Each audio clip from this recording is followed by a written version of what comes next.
Welcome to a new daily top Askreddit video. Today's topic: what's the most violent video game you have ever played? Nice try, Mom. It isn't war. It isn't crime. It isn't killings all the time. It isn't just our violent ways. The state of mental health these days. Oh no, she said, it's not the fact that almost all the odds are stacked against the young who try to cope, devoid of joy ahead or hope. It isn't all the trouble caused by drink and drugs that can't be paused until a helping hand's supplied. It isn't down to us, she cried. I think, in fact, it's fairly clear to see the problem lies in here. She shook her head and turned away. So number. You can't have GTA. Manhunt. Exactly my answer too, and I've played tons of violent games. It's not just shocking, it's the snuff film angle that makes the gruesome and brutal violence even worse, with the tense and oppressive atmosphere. There's gorier and nastier games, but they are always either creatures, shock value violence, or chunky gore, most PS2 games. Manhunt is still the most brutal and violent game I've ever played, and I can't see how it can be topped without trying too hard to be edgy.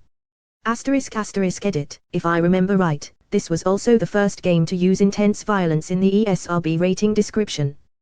Goddamn, some of those level 3 and even a few of the level 2 executions were brutal as fuck. Manhunt was spookily immersive if you played it with the earpiece that most people got for playing Sockholm Online. If you were wearing the earpiece, the game piped the director's dialogue directly to your ear, and it didn't play through the TV speakers, so you just had some drugged-out pervert randomly screaming orders and criticism directly into your ear. Also, the mic produced an equivalent in-game noise if you made noise. So, you could catch the attention of a hunter and make him look for you if you were close enough and said, "Hey." This also worked against you in stressful situations, because sighing heavily or cursing to yourself could cause a nearby hunter to flip around and detect you. It was super ahead of its time. If I remember correctly, the gunplay that represented the huge leap from GTA, Vice City and San Andreas actually debuted in Manhunt. GTA 3 and Vice City had atrocious weapon aiming, if you all remember, and the snap-to ability was a godsend at the time. Also, the brief bit of stealth that featured in San Andreas was basically ripped straight from Manhunt, as well. Manhunt 2 on Wii, where you actually mimic choking and etc motions with the Wii remote and do chat lol, edit, spelling. Oddly enough, the Godfather Wii adaptation did this as well, and I found it much more emotionally effective. Maybe because the victims weren't all caricatures of criminals right out of an NRA commercial. Besides some others already mentioned, Prototype was pretty damn violent. It's the closest we've had to a Venom game. I'm still hoping we'll get a remake / spiritual sequel sometime, because I'd like to go around making mush of random NPCs. From what I remember, Prototype was received poorly by critics. When they did get around to making a sequel, they made Alex Mercer the villain in the second game, and I remember the developers talking about how it will be cathartic to kill him because they knew people hated him so much. Personally, I loved playing as Alex Mercer, and Prototype was easily a top 5 game for me in the 360 era. Anyone else just pick up some random NPC and sprint them up the side of the Empire State Building and you eat them into the next state over. Such a fun game. Gun. You could scalp people alive. I need to play that again. That game was sick back in the day. Beating the last boss in that game was a bitch back in the day when I was a kid. That damn Magruder and his dynamite. I remember beating the final boss on Thanksgiving. Smelling Thanksgiving food cooking reminds me of that game now. Blade and sorcery by far. I agree with this completely. I've played plenty of violent games, but slowly driving your dagger into a person's eye while you hold their throat hits very different in VR. Thinking about it. Yes. It's one thing to press a button to make a character crush a skull like a watermelon, but it's a whole other story when you are the one doing the deed. Besides, nothing says violent like impaling a head on a spear and doing a little rain dance with it.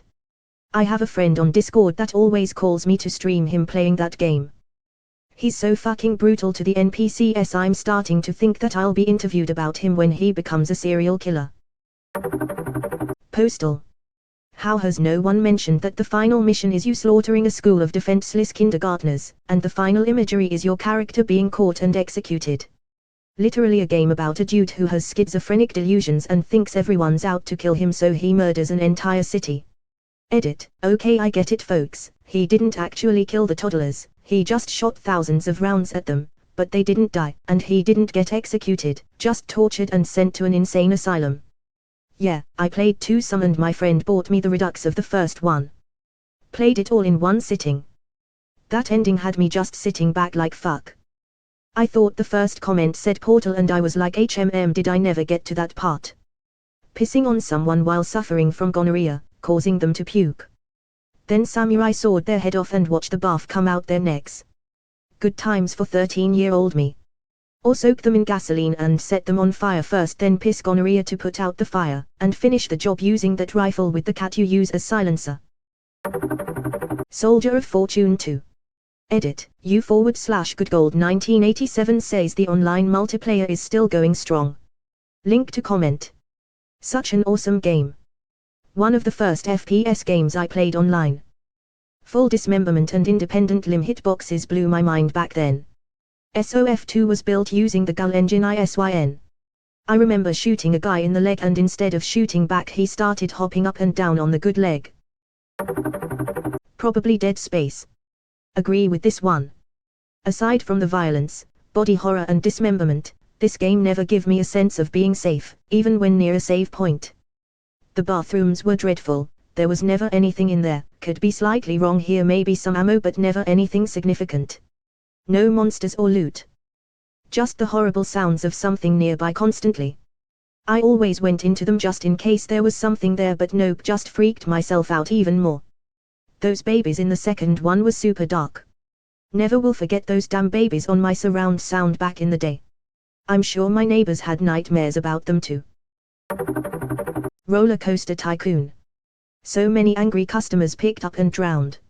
Roller Coaster Tycoon 3 has an honorable mention just because the game will let you open any water slide as long as the dummy makes it to a pool. Even if it gets launched 500 feet away and lands in a 1x1 pool, which many of the customers will miss. I want to get off Mr. Bones' wild ride.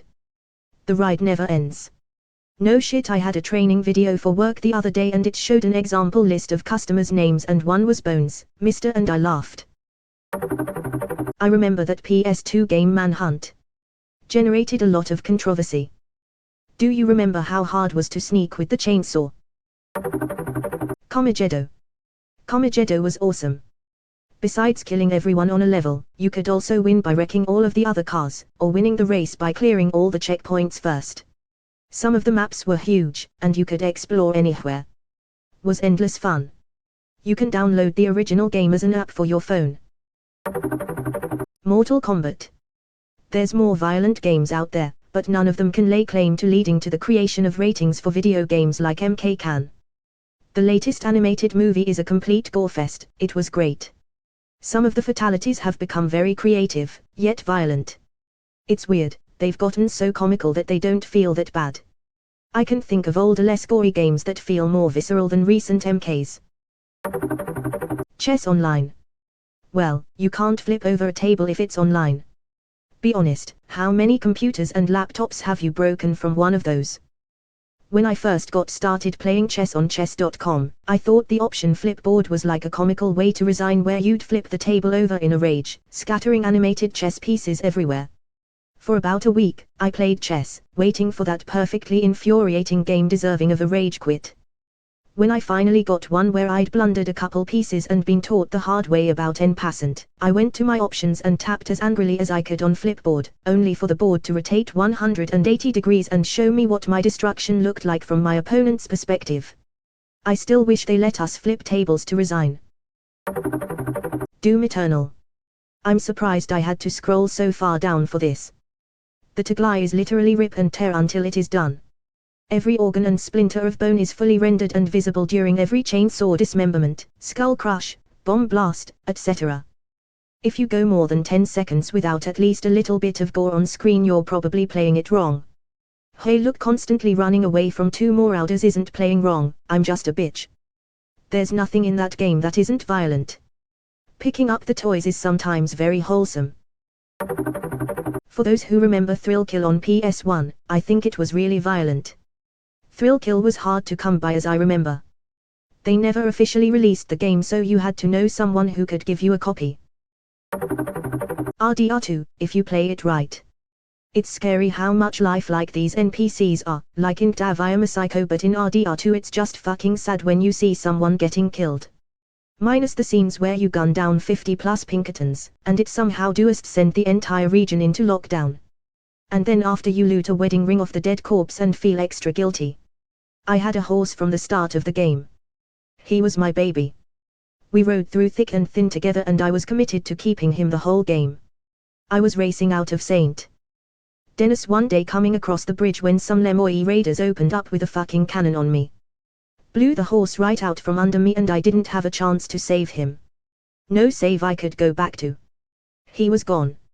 I killed the raiders that ambushed me, put on all black clothes, and spent the next 8 hours of real-world time systematically hunting down and killing every Lemoy raider I could find. My new horse's name was Vengeance. A few hours later I had calmed down, but I was riding out of town and a random passerby said, "Hey, you're that coward that took our house," or something similar. I looked over. It was a Lemoy raider. I lassoed and hog-tied him before taking him out into the swamps. I took him off the back of my horse and took him to the water's edge and dropped him. He was screaming obscenities and then clearly knew fear. I walked away as an alligator closed in and bit his fucking head off. I eventually had Belle as my final horse, which was a whole other emotional roller coaster given Arthur's final chapter I promised. I did something similar. I had the white Arabian you get way up in the North Mountains, and he was my best boche. Riding along a trail near St.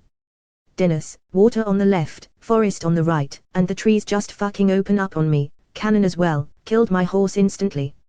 I spent the next X hours hunting every Lemoy raider I could find.